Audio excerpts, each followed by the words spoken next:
We are in Ephesians chapter 6. Forewarning, man, the devil don't like us talking about this stuff. I believe Ephesians 6 is very, very powerful. Spiritual warfare is something he does not want us to get armored up against. He does not want us to defeat him. And so he don't like us talking about this. I'm just going to be real. So the core of the verses comes from Ephesians 6, verses 10 through 20. Finally, be strong in the Lord and in his mighty power. Therefore, put on the full armor of God so that when the day of evil comes, not if it comes, when the day of evil comes, you may be able to stand your ground, and after you have done everything to stand firm then with the belt of truth buckled around your waist, with the breastplate of righteousness in place, and with your feet fitted with the readiness that comes from the gospel of peace. Remember, we talked about all three of those last week. Tonight, we're going to talk about, in addition to all this, take up the shield of faith with which you can extinguish all the flaming arrows of the evil one. Take the helmet of salvation and the sword of the Spirit, which is the word of God. Those are our next three pieces of the armor that we're going to be talking about tonight. And there's actually a seventh one that is all about prayer. We have to save that one for another time. Tonight, we're starting out, y'all, with the shield of faith. And so, again, we got to remember that all this Paul was using, looking at the Roman soldiers of the time and all the armor that they had, the weaponry that they had to make these parallels. So we got to understand that first. And so Roman soldiers, they used many different shields, but the most famous, I hope I'm saying it right, was the scutum. If you can imagine, it was a large shield that was just a cylindrical shape. And they were able to hold it in front of them, and it basically covered a good majority of their bodies, about yay high. That was the most popular shield that was used at the time for many reasons. First, for their own personal defense, as they're holding it and they're moving forward, this thing covered a large part of their body. Also, it being in a cylindrical manner, and it stops anything that is sent to harm us. With faith, man, we talk about the shield of faith. First, we got to break down that whole faith thing. There's different levels of faith, and the first stage in faith is just believing in God. Believing in God. This is a very important part, and maybe I want to speak to some people in here that maybe you got just a few 24 hours, or you just came back recently. Whatever's going on, like that was the hardest part for you, is you had to go through what you went through in order just to believe that God was real, believe that God exists. And if that's you where you're at, or you're watching online and that's where you're at, I commend you right now. Right? Because that's a huge step. That's the very first stage that all of us have to be in. This is huge. And to have faith that God is real and that he exists is a big deal. So congratulate yourself on that one. All right. But if we're going to win this war, y'all, especially as the 24 hours keep getting longer and longer, and we get into deeper, relationship with God, and God starts opening doors and bigger and better things start to happen for our lives. Man, I'm telling you, the enemy's gonna start coming for us, right? So we have to have a deeper level of faith in order to win this war. The Bible even says in James 2:19, like, you believe there is one God. That's great. It says even the demons believe that and shudder. You get that? So if that's where you're at right now, that's awesome. But the faith gotta go deeper, because we gotta have more faith than the enemy that we're fighting. Right? We can't have equal faith. The enemy that we're fighting believes that God's real. We gotta have a deeper faith than that in order to get the victory in our lives, y'all. And so, number one, faith is simply defined as complete trust or confidence in someone or something. We must have complete trust and belief that God is who he says that he is, and he will do what he says that he will do.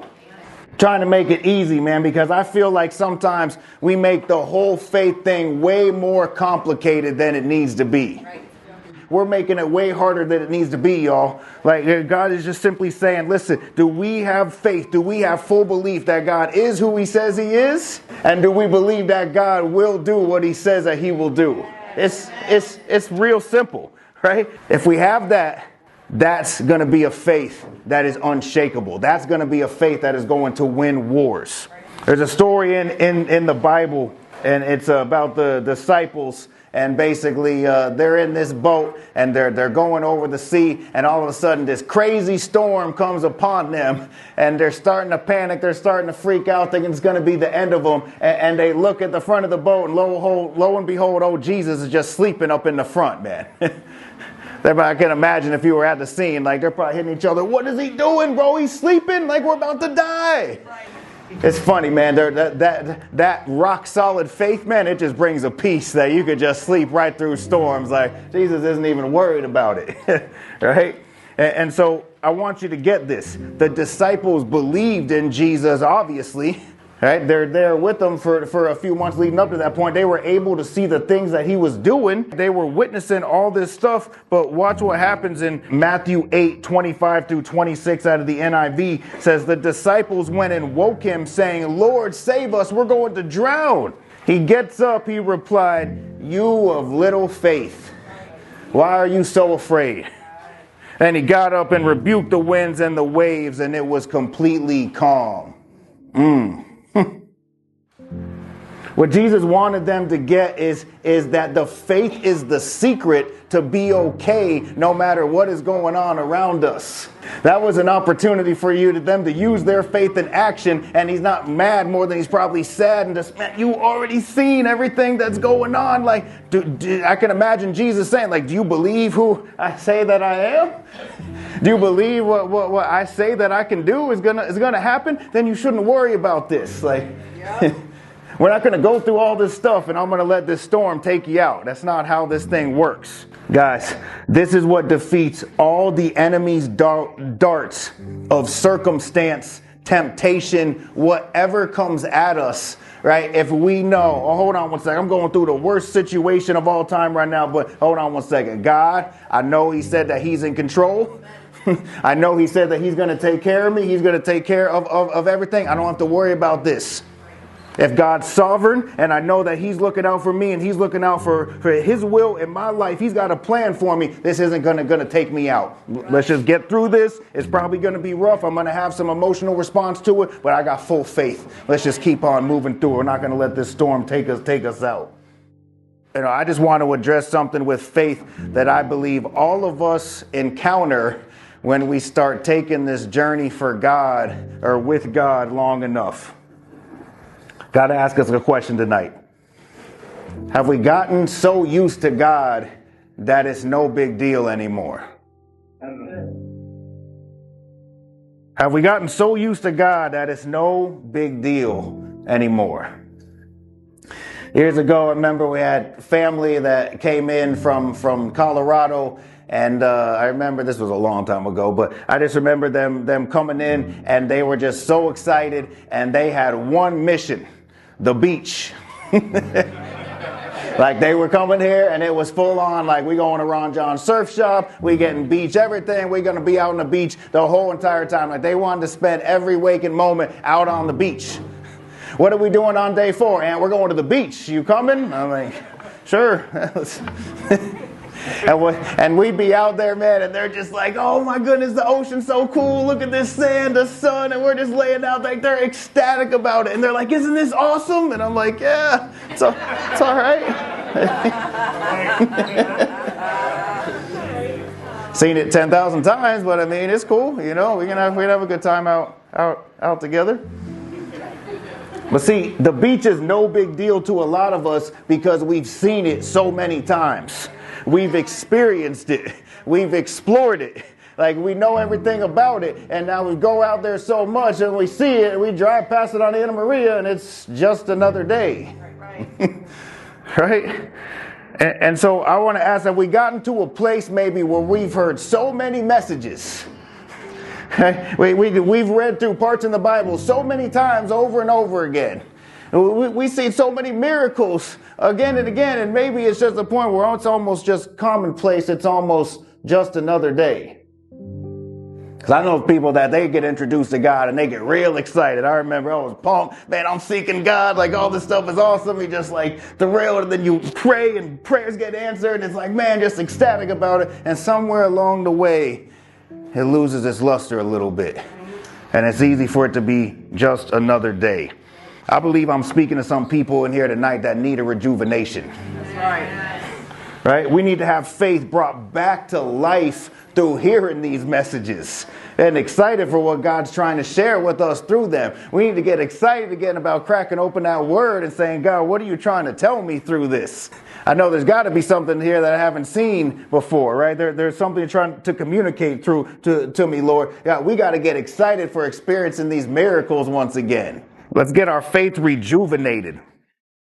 And here's another piece of good news tonight. Maybe you're in one of those places where you honestly are exhausted a little bit, right? You're going through it. Man, for whatever reason, it's just hard for you to have faith on that particular day. I'm going to tell you something tonight. That's why we have each other. Right. That's why we have each other, y'all. That's why we are supposed to stay connected with one another and take this journey together. It's a very important part. Because I promise you, it is hard to have faith 365 days a year steadfast, man. But sometimes if I'm lacking, I can lean on someone else next to me, and maybe they're lacking one day and they can lean on me a little bit. There was something else amazing that these Roman soldiers did, and they were smacking people, destroying the enemy when they did it. They discovered if we just got one guy standing there trying to block all the arrows and trying to get past, and stuff still coming through and still dinging them. But if we link up all together, man, they would say, oh, everybody line up, right? And so that all the soldiers in the front, if you can kind of imagine it, they will put their cylindrical shield up. So it's covering the whole entire front part. And all the guys in the middle, they put their shields up on top of them.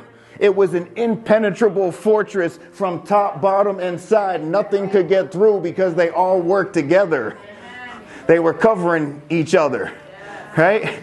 And so on those days, man, when we take this shield of faith, that armor, sometimes, man, yours is lacking, I got mine, whatever. We just all link up together. Nothing's getting through.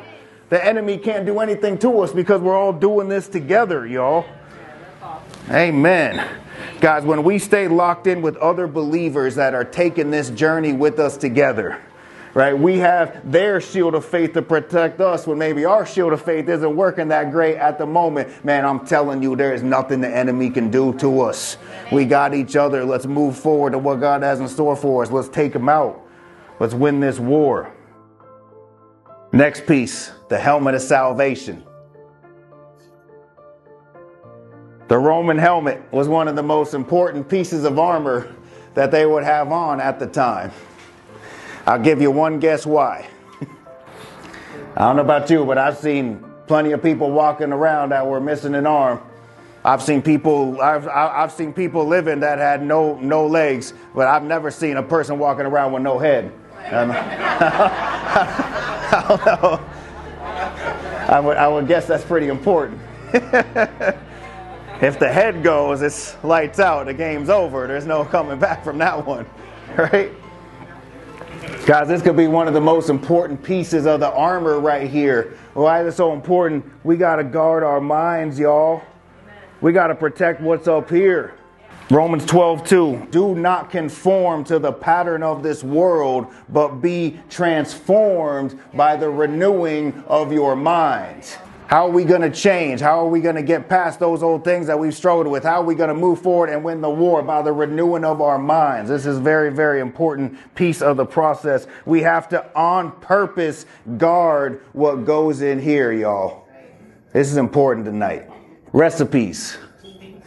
I would assume we got some women going on Pinterest, getting some killer recipes off of there. I hope. Maybe some guys in here. We got some guy cooks in here. I don't know, getting some recipes. Well, I got some good news for you. I'll share something with you. I got 99 problems, but my wife's cooking is not one. I can promise you that. She is absolute phenomenal cook, and it just makes everything so much better. Like, I could be having the absolute worst day and come home and she has some amazing dinner, and I'm just like, dude, this kills like most other restaurants out there. Like, this is it. Everything's good now. We're fine. Right? I just got some brownie points right there with that one. But the best news is I don't even have to lie about it because she really is that good of a cook. Praise God for that, man. Anyone that's ever followed a recipe knows if you don't put in the right ingredients, you're not going to get the desired result. It's not that hard to figure out, right?